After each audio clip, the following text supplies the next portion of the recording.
اور لوامہ وہ ہے جو غضب اور شہوت کی قوتوں کو کبھی صحیح استعمال کر لیتا ہے، کبھی غلط. جب غلط استعمال ہوتا ہے تو اس پر پچھتاوا ہوتا ہے، اور جب صحیح جگہ پہ استعمال نہیں ہوتا تب بھی اسے پچھتاوا ہوتا ہے. تو کیا ایسا ممکن ہے انسان اپنے غضب کی قوت کو پازیٹیولی یوٹیلائز کر سکے؟ غضب کی قوت پازیٹیولی کیسے یوٹیلائز ہو سکتی ہے؟ مثلاً کیسے؟ غضب تو ایک پاور ہے نا، قوت ہے. اس قوت کو کہاں لگانا ہے، کیسے لگانا ہے؟ جیسے حضرت عمر رضی اللہ تعالیٰ عنہ کو بہت زیادہ غصہ آتا تھا تو جہاد کے لیے انہیں اچھا کیا تو وہاں یوٹیلائز کر دیا. اچھا ٹھیک ہے. شفٹنگ والی بات تھی میرے مائنڈ میں بھی کہ آپ اپنی کنسنٹریشن جو ہے ادھر ڈائیورٹ کر دیں تو آپ کی ساری انرجی جو ہے وہ پھر کاموں کی اصلاح میں لگ جائے. ٹھیک ہے. چوتھا لفظ عقل. عقل کیا ہے؟ حقائق کے علم کا نام ہے. عقل ایک ایسی قوت ہے جس کے توسط سے انسان کو سمجھ ملتی ہے، انسان کو علم حاصل ہوتا ہے. یہاں علم کی صفت مراد نہیں ہے کہ عقل جو ہے وہ علم کا دوسرا نام ہے. بنیادی طور پر عقل جو ہے وہ حقائق کے علم کا نام ہے، یعنی ایک انسان کو عقل کے توسط سے اشیاء کا ادراک کرنے کا، ان کی حقیقت کو سمجھنے کا موقع مل جائے. اچھا، عقل کے بارے میں یہ بات سامنے رکھنا چاہتی ہوں. رسول اللہ صلی اللہ علیہ وسلم نے فرمایا تھا وَالْعَقْلُ أَصْلُ دِينِ، عقل تو میرے دین کی بنیاد ہے، فاؤنڈیشن ہے. اور عقل کی جو مثال رسول اللہ نے دی تو ایسا فیل ہوتا ہے کہ اس کا ایک زندہ وجود ہے. مثال کے طور پر آپ صلی اللہ علیہ وسلم نے فرمایا عقل کے حوالے سے کہ عقل کو اللہ تعالیٰ نے پیدا کیا، پھر فرمایا سامنے آ جا، وہ سامنے آ گئی. پھر اللہ تعالیٰ نے کہا کہ پشت پھیر لو تو اس نے پشت پھیر لی. اس سے ہمیں پتہ لگتا ہے کہ سینس ہے. عقل جو ہے بنیادی طور پر سینس کا نام ہے. اور سینس کیا ہوتی ہے؟ اچھائی برائی کی شناخت، اچھائی اور برائی کی حقیقت کو سمجھنا. تو یہ 4 اصطلاحات ہم نے دیکھی ہیں. کون کون سی ہیں؟ قلب، روح، نفس اور عقل. کسی میں کوئی کنفیوژن ہو تو بتائیے، الجھن ہو تو. قلب کسے کہتے ہیں؟ حقیقت کا ادراک کرنے والا آلہ. اور عقل کسے کہتے ہیں؟ حقائق کا علم، سمجھ. اچھا، اور توسط سے علم حاصل کرتے ہیں. اچھا، نفس کسے کہتے ہیں؟ 2 قوتوں پر مشتمل جو چیز ہے اس کو نفس کہتے ہیں، قوت غضب اور قوت شہوت. روح کسے کہتے ہیں؟ جس کے ہونے سے زندگی ہوتی ہے اور جس کے چلے جانے سے زندگی ختم ہو جاتی ہے. اس دنیا میں سب سے قیمتی چیز قلب انسانی ہے، انسان کا دل. لیکن وہ دل جو اللہ کو پہچانتا ہے، اللہ کی معرفت رکھتا ہے، اور وہی دل اللہ کے قریب ہو جاتے ہیں. تو اللہ کو پہچاننے والا تو اللہ کے آگے سجدے میں گرتا ہے.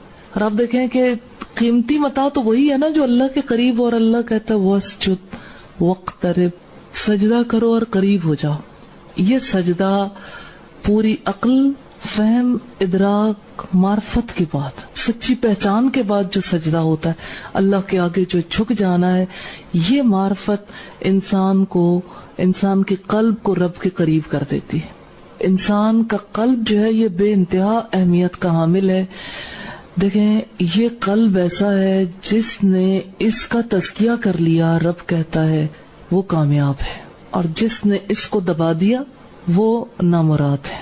قلب کا جو لفظ ہم استعمال کریں گے نا، بنیادی طور پر یہ لفظ جو ہے ہم ایک آلے کے لیے استعمال کریں گے جس کو ہم نے اپنی کامیابی کے لیے یوز کرنا ہے.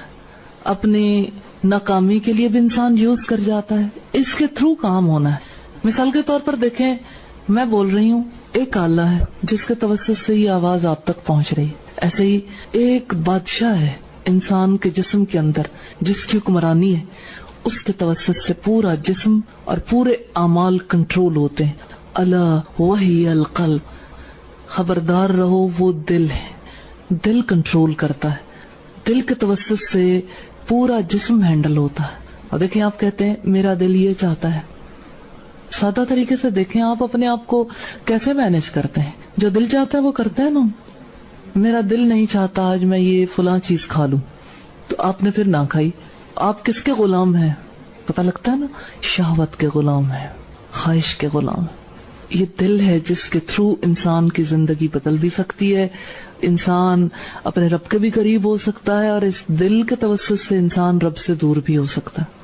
تو انسان کا جو دل ہے اس کے تزکیے کی ضرورت ہے. قلب کا تزکیہ، پاکی، صفائی اللہ نے سارے پیغمبر کس وجہ سے بھیجے؟ تزکیے کے لیے. تزکیہ نفس ہم اسے کہتے ہیں.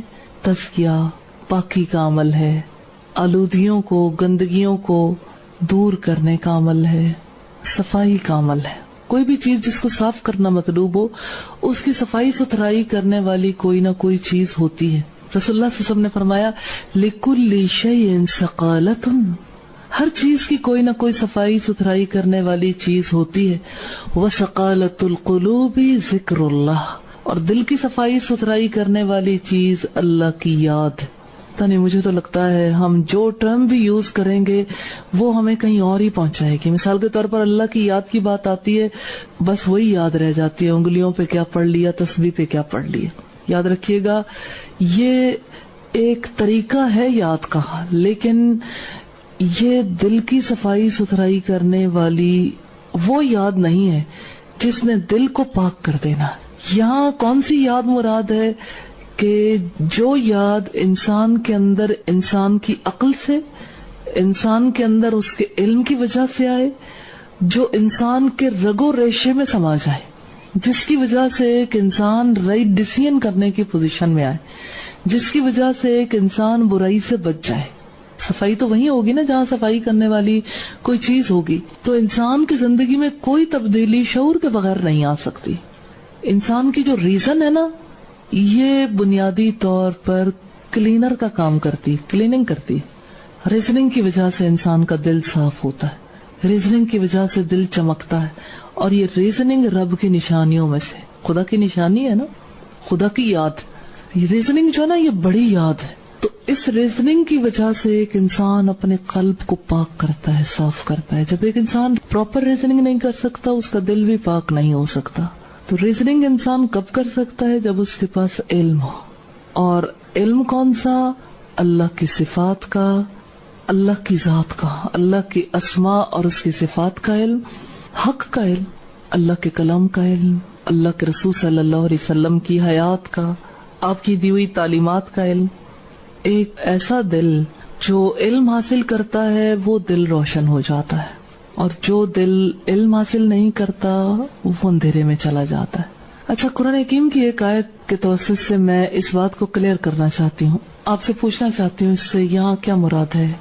ان اللہ یحول بین المرء وقلبہ، یقیناً اللہ بندے اور اس کے دل کے مابین حائل ہے. تو اللہ بندے اور اس کے دل کے مابین کیسے حائل ہوتا ہے؟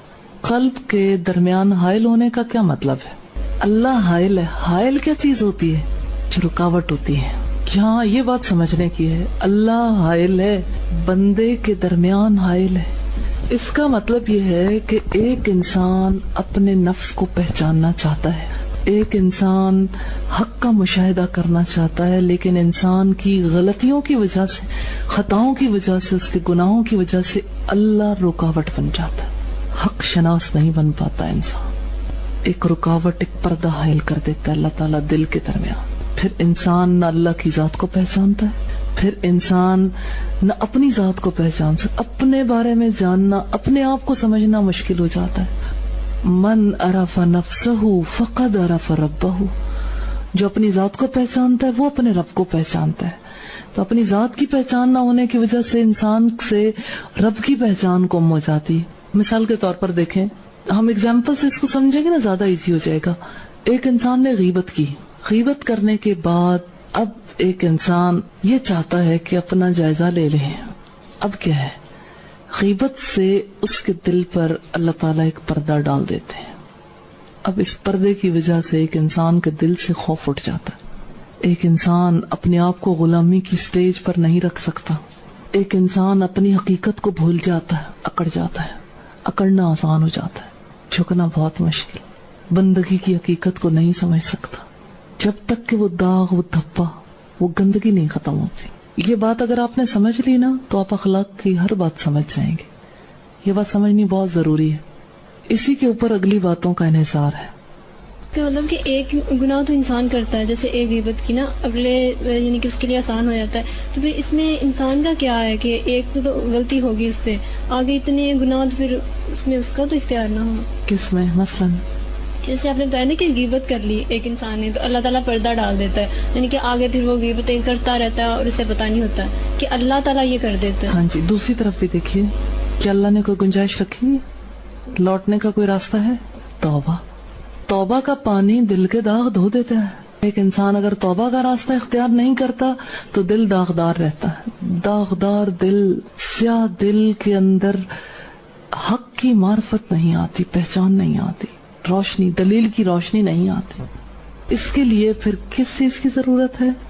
توبہ، اللہ کے آگے جھکنے کی، معافیاں مانگنے کی. اب دیکھیں جس وقت آپ توبہ کرتے ہیں سچے دل سے، کبھی لرز کے توبہ کی، کبھی تڑپ کے توبہ کی اللہ سے، اس وقت دل کی حالت جو ہوتی ہے وہ مختلف ہوتی ہے اس حالت سے جب گناہ کر رہے ہوتے ہیں، یا نہیں مختلف ہوتی؟ اس وقت دل کچھ قبول کرنے کے لیے تیار ہوتا ہے اللہ کی بات کو، اللہ کے آگے جھکا ہوا ہوتا ہے. توبہ سے ہی تو جھکتا ہے، دل صاف ہوتا ہے، تب اس کے اندر نیکی کا نور آ سکتا ہے، روشنی آتی ہے.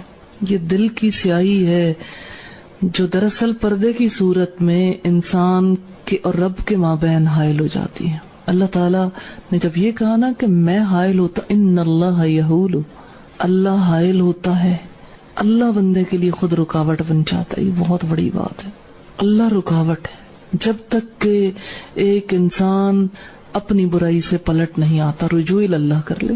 اب تو اس نے اگر رجوع اللہ کیا، توبہ کی، پھر ہی وہ پردہ ہٹے گا، پھر وہ انسان حق شناس بنے گا، پھر اس کے لیے ممکن ہوگا رب کی طرف لوٹنا، نیکیاں کرنا. آپ نے اپنی لائف میں کبھی فیل کیا ہے کہ دل سخت ہو گیا، نیکی کرنے کو جی نہیں چاہتا؟ کبھی آپ نے فیل کیا کہ بس اللہ کے آگے جھکاؤ کی وہ کیفیت نہیں ہے؟ کب ہوتی ہے ایسی کیفیت؟ پیچھے کیا ہوتا ہے جس کی وجہ سے یہ کیفیت ہوتی ہے؟ کوئی غلطی ہوتی ہے، ریئلائز کیا کبھی؟ تو غلطی کے بعد انسان کی کیفیت نارمل نہیں رہتی جب تک کہ انسان توبہ نہیں کر لیتا. قرآن پاک میں رب العزت کہتے ہیں وَلَا تَكُونُوا كَالَّذِينَ نَسُوا اللَّهَ، ان لوگوں کی طرح نہ ہو جانا جنہوں نے اللہ کو بھولا دیا. غلطی ہوتی تب ہے نا انسان رب کو بھولتا ہے. فَأَنسَاهُمْ أَنفُسَهُمْ، تو اللہ نے انہیں ان کی جانیں بھولا دی. یہ اللہ کا انتقام ہے، اللہ پہ سوچنے ہی نہیں دیتا. اپنے سب سے بڑی بات یہ ہے کہ اپنے نفس کی نگرانی رب نہیں کرنے دیتا. رب کی پہچان نہیں آتی، اپنے نفس کے معاملات کا پھر پتہ نہیں لگتا. تو سب سے بڑا کام آپ کو کیا دکھتا ہے؟ یعنی آپ چاہتے ہیں کہ اپنا تزکیہ کر لیں، آپ چاہتے ہیں کہ آپ رب کے پسندیدہ بن جائیں، رب کے راستے پہ بھاگیں، آگے چلیں. تو پہلا کام کرنے کا کیا ہے؟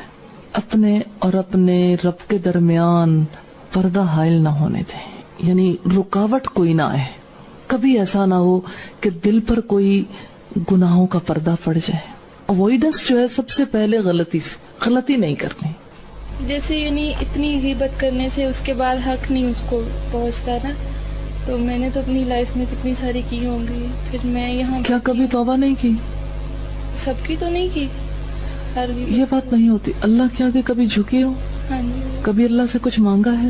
مانگا ہے، لیکن یہ سوچ کر نہیں کہ ان پہ مجھے معافی دے دیں یا یہ وہ، یہ کبھی جنرلی توبہ کی ہے. ہاں جی وہ تو کرتے ہیں. ہاں تو توبہ تو کی ہے نا، یہ اس کی رحمت ہے. وہ جس پر چاہے مہربانی کر سکتا ہے. جب وہ کسی کو جھکا ہوا دیکھتا ہے تو ہمارا آقا، ہمارا مالک کوئی بخیل نہیں ہے کہ فلاں کام تو اس نے مجھے کہا نہیں تھا، یہ نہیں میں نے کرنا. اس پر کوئی اس نے معافی مانگی تھی کہ میں معاف کر دوں. ایک انسان معافی مانگتا ہے، اس کا دل جھکا ہوا ہے، وہ چاہے تو سب کچھ معاف کر سکتا ہے. قرآن حکیم میں آتا ہے اللہ سارے گناہ معاف کر سکتا ہے لیکن شرک کا گناہ وہ معاف نہیں کرے گا. تو اللہ تعالیٰ معاف کر سکتے ہیں. ہاں جی، اور کوئی بات؟ میڈم جس طرح بات ہوئی نا کہ اللہ تعالیٰ بندے اور اس کے دل کے درمیان حائل ہوتا ہے، یعنی چھوٹے چھوٹے گناہ بھی ہے پھر بھی اللہ تعالیٰ حائل ہوں گے. اور دوسری بات میں یہ پوچھنا چاہ رہی تھی کہ گناہ کرتا ہے بندہ، گناہ کبیرہ تو الگ، گناہ صغیرہ چھوٹے چھوٹے گناہ ہوتے ہیں نا، لیکن پھر بھی اللہ تعالیٰ نوازتا ہے، اللہ تعالیٰ کامیابیاں دیتا ہے نا، حالانکہ ان کی توبہ نہیں کی ہوئی ہوتی. اچھا، تو یہ پھر بھی اللہ کی رحمتیں ہو رہی ہوتی ہیں، تو پھر انسان اور زیادہ اسی میں رہتا ہے کہ نہ. قانون امہال ہے اللہ کا، مہلت. رسی کھینچی جائے گی تو منہ کے بل گرے گا انسان. جس کو انسان انعام سمجھتا ہے وہ اس کا امتحان ہے، اور دوسری بات یہ کہ جس کو انسان صغیرہ سمجھتا ہے، مجھے لگتا ہے کہ صغیرہ اور کبیرہ گناہوں کا کانسیپٹ بھی سمجھنے کی ضرورت ہے. صغیرہ گناہ کون سے ہیں اور کبیرہ کون سے ہیں؟ جو آپ نیت ارادے کے ساتھ کریں گے نا گناہ چھوٹا سا ہے، وہ بھی سب سے بڑا بن جائے گا. ارادتاً کیے جانے والے گناہ اور غلطیاں کبیرہ ہیں. جو انسان سے انجانے میں سرزد ہو جائیں چھوٹی چھوٹی باتیں، وہ صغیرہ گناہ ہے. لیکن مجھے یہ بتائیں کہ بھلا گناہ کون سا ایسا جس سے اللہ نے روکا ہو؟ فرض کریں اللہ تعالیٰ نے کہا یہ کام نہیں کرنا، اب انسان وہ کام کر جائے، وہ صغیرہ کیسے ہو گیا؟ صرف دنیا کی زندگی میں یہ ہے کہ کچھ گناہ ایسے ہیں جن پر سزائیں مقرر ہیں اور کچھ گناہ ایسے ہیں جن پر مقرر نہیں ہے. لیکن اللہ کے یہاں کون سا گناہ ہے جس کے لیے سزا مقرر نہیں؟ اور پھر یہ کہ رسول اللہ صلی اللہ علیہ وسلم نے فرمایا عائشہ چھوٹے چھوٹے گناہوں سے بھی بچتی رہا کرو. یہ صغیرہ نہیں ہے، لمم. چھوٹے چھوٹے گناہوں سے بھی بچتے رہا کرو کیونکہ یہ مل کر بہت بڑے ہو جائیں گے. تو انسان اپنے آپ کو جھوٹی تسلی دیتا ہے کہ نہیں یہ اتنی بڑی بات نہیں ہے، چلو کوئی بات نہیں، اب یہ ہو گیا. ایک مومن جو ہے نا کانشیس ہوتا ہے، الرٹ ہوتا ہے کہ اس سے غلطیاں نہ ہو. جان بوجھ کر وہ کبھی غلطی نہیں کرتا. اگر وہ جان بوجھ کر غلطی کر رہا ہے تو اس کو اپنے ایمان کا جائزہ لینا چاہیے. وہاں ایمان نہیں ملے گا آپ کو، ایمان خراب ہو چکا ہوگا. کوشش بھی کرے کہ وہ غلطی ریموو ہو جائے لیکن پھر بھی وہ ذہن میں آ جاتی ہے، اس پہ توبہ بھی ہو لیکن پھر کوشش ہوتی ہے. مثلاً کس طرح سے؟ مثلا جیسے جو سانگز ہیں ہم لوگوں نے بہت زیادہ دیکھے سنے، موویز دیکھی، اب ذہن میں ہے کہ نہیں کرنا لیکن نہیں ایسی کوئی بات ذہن میں آئے جیسے کوئی بھی سانگ ہے لیکن پھر بھی وہ آ جاتی ہے، پھر توبہ استغفار ہوتی ہے. یعنی جب تک وہ بات شعور میں رہتی ہے ٹھیک رہتا ہے لیکن انسان پھر وہ بات آ جاتی ہے کہ پھر ذہن میں آ جاتا ہے. آپ لوگ فیل کرتے ہیں کہ ایک دفعہ کی سنی بات زندگی بھر دکھ دیتی رہتی ہے نا؟ اچھا ایسا ہے بیٹا کہ معاملہ جو انسان کی اصلاح کا ہے نا وہ خیال سے ہی شروع ہوتا ہے. خیال کو آنے نہیں دینا، جھٹک دینا. خیال نہیں آنے دیں، اس کو بسنے نہیں دیں. ہمارا صرف معاملہ ایسا ہوتا ہے کہ ہم غفلت کی وجہ سے خیال پر قدغن نہیں لگاتے. وہ جب اندر آ جاتا ہے وہ تو فساد پھیلاتا ہے. خیال آنے نہیں دینا. خیال آتا تب ہے جب انسان غافل ہوتا ہے. جب اسے تھوڑا فکر کم ہوتی ہے نا تو کہتے چلو کوئی نہیں، اب میں نے کون سا اسے بلایا تھا، خود ہی آ گیا، اور کون سا اس پہ پکڑ ہونی ہے، اب میرا کیا اختیار ہے. بات یہ ہے کہ اس کے اوپر پکڑ ہو یا نہ ہو، دنیا میں انسان کی زندگی جہنم ضرور بنتی ہے اتنی دیر کے لیے جب تک وہ ذہن کے اندر موجود ہے. اس نے ادھر خرابی پھیلا، ادھر ادھر ادھر، ہر طرف خرابی پھیلا دیتا ہے. اور خرابی جانتے ہیں کیا ہوتی ہے؟ کہ انسان کی سوچ کا رخ بدل دیتا ہے، اور سوچ انسان کی خراب ہوتی ہے نا، عمل خراب ہو جاتا ہے. وہ جوگی ذیلمی کا شعر میں آپ کو سناتی ہوتی ہوں کہ نہ مال نال زندگی نہ زال نال زندگی، خیال نال موت تے خیال نال زندگی. ایک خیال ہے، ایک تصور، ایک وسوسہ آ گیا، بس اسی نے سب کام خراب کر دینے. بس آپ یوں سمجھ لیں کہ آپ نے جو مراقبہ کرنا ہے نا، نگرانی، خیال نہیں آنے دیں. اعوذ باللہ من الشیطان الرجیم وَإِمَّا يَنزَغَنَّكَ مِنَ الشَّيْطَانِ نَزْغٌ فَاسْتَعِذْ بِاللَّهِ. اندر آتے ہوئے اعوذ باللہ من الشیطان الرجیم لا حول ولا قوت الا باللہ. آپ دیکھیں گے خود بخود سیٹ ہو جائے گا. بس تھوڑا سا یہ ہے کہ یہ کوئی چور، اچکا، ڈاکو اگر گیٹ کے اندر آ جائے تو کام خراب ہو جاتا ہے. اسے گیٹ کے اندر نہیں آنے دینا. پہرا ذرا سخت کر دیں، ٹائٹ کر دیں، پھر صحیح ہو جائے گا انشاءاللہ. ہاں جی، آپ نے بتایا نا کہ جو گناہ جان بوجھ کے کیے جائے نا تو وہ کبیرہ ہوتے ہیں. تو سب کو پتا ہے کہ یہ گناہ یہ اللہ نے منع کیا اس چیز سے، تو پھر صغیرہ گناہ کون سے ہیں؟ صغیرہ نہیں رہتے نا. آپ دیکھیں جرائم جو ہے نا، جیسے جو گناہ ہے اس کی کیفیت ایک برابر نہیں ہوتی. فار ایگزامپل ہم دیکھتے ہیں زنا ایک جرم ہے اور قابل تعزیر ہے، لیکن ہر زنا برابر نہیں ہے. مثلا ایک انسان اگر اپنی ماں کے ساتھ زنا کرے تو وہ باہر کسی اور کے ساتھ زنا کرنے کے برابر نہیں.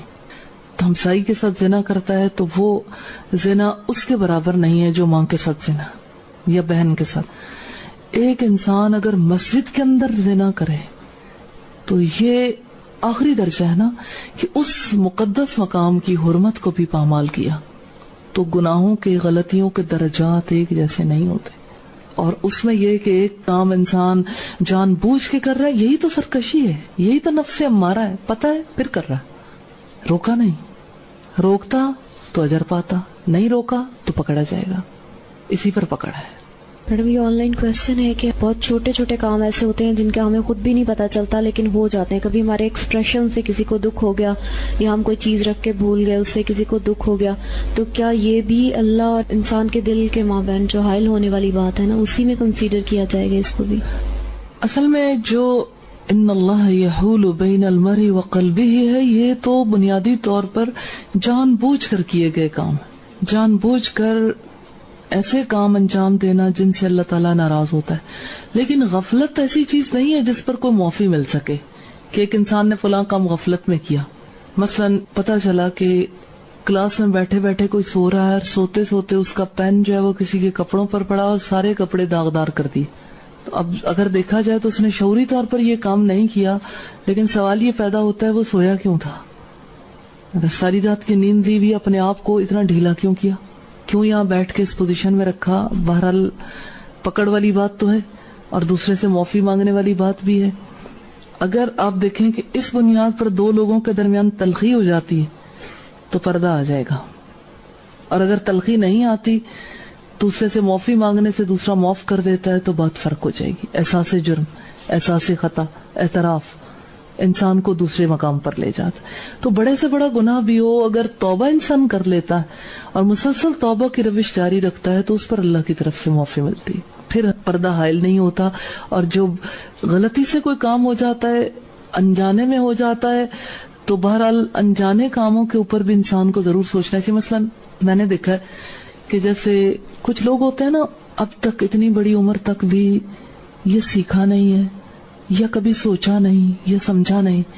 میں نے دیکھا مثال کے طور پر ایک انسان کھانا کھاتے کھاتے پلیٹ اٹھائے کمپیوٹر پہ رکھ جائے, کوئی کپ چائے کا پیتے پیتے یہاں پر ٹیبل پہ رکھ دے, آدھا کپ پیا ہوا آدھا نہیں. ایک شخص یہاں سے اٹھا, چائے کا کپ گرا, اس کے سارے کپڑے خراب ہو گئے. وہ تو اپنے آپ کو مجرم نہیں سمجھ رہا, اس نے کہا میں نے تو رکھ دیا تھا کپ, یہ اٹھنے والے کی غلطی ہے, وہ کیوں اٹھا تھا. حالانکہ یہ بات چھوٹی سی ہے کپ رکھنا بظاہر, یہی چھوٹی چیزیں جو ہیں وہ انسان کو زیادہ خراب کر دی. اڑنے والے کے تو وہم و گمان میں بھی نہیں تھا کہ یہاں پر کوئی چائے کا کپ رکھ سکتا ہے. تو مجھے یہ بتائیے کسی چیز کو اس کے پراپر مقام پر نہ رکھنا کیا کہلاتا ہے شرعی اصطلاح میں؟ ظلم. تو ظلم جو ہے یہ کبیرہ گناہ ہے یا صغیرہ گناہ ہے, یا اللہ کے ہاں اس کی پکڑ ہونے والی ہے یا نہیں ہونے والی؟ جہاں بھی ظلم ہوگا پکڑ تو ہوگی.